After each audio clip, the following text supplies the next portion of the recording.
呢度呢係九龍站一個私人屋苑嘅停車場嘅5樓。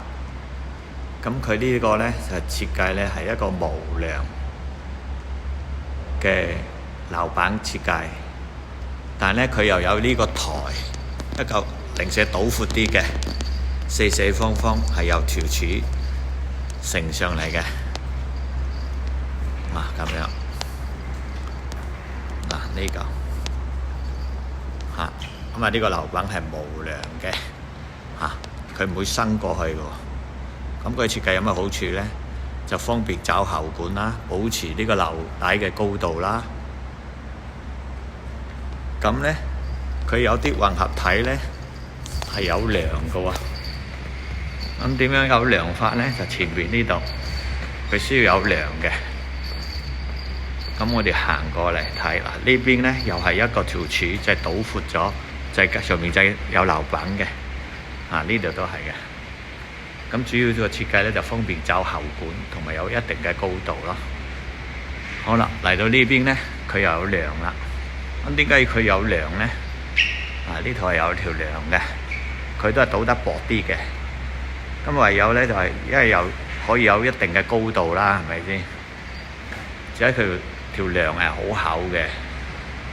咁佢點解呢度呢又要倒有梁呢？因為樓上呢度呢，上邊即係指上邊嘅上邊呢就係行車線嚟嘅，一條走火通呢個消防車通道嚟嘅。咁佢呢度一路都有條梁喺中間嘅。側邊都有梁，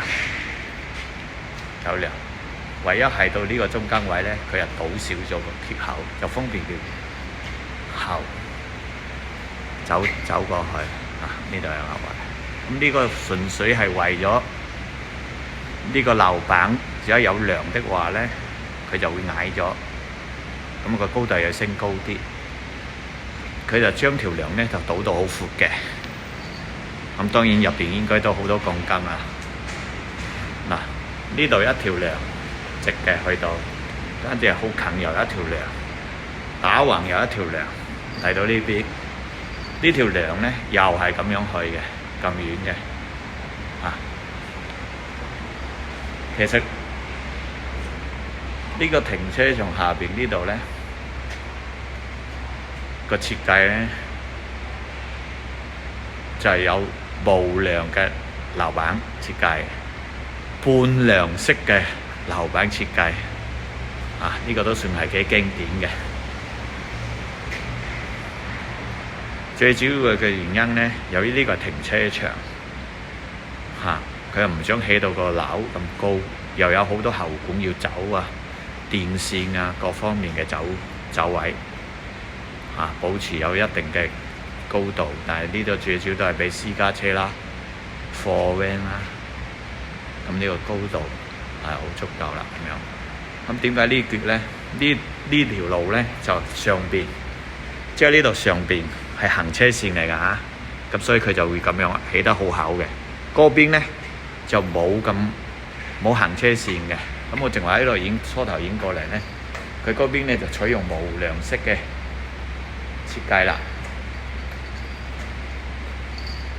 因為佢個受力唔需要咁重嘛，嗰邊有行車線嘛，所以咪要咩咯？咁呢邊都有車行嘅，多數都係私家車。嗰邊呢就又要行重型車啦，消防車嗰啲啦。咁佢要設計到咁啦，就啱啦。係好有趣嘅喎。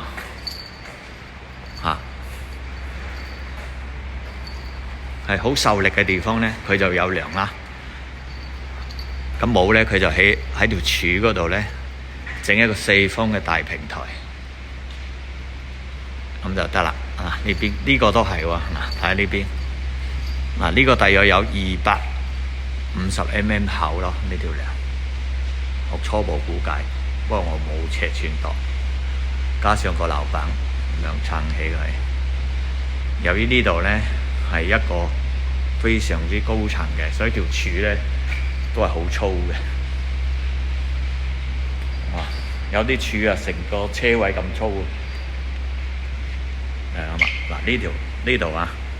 呢度直頭係一條成個車位咁闊嘅。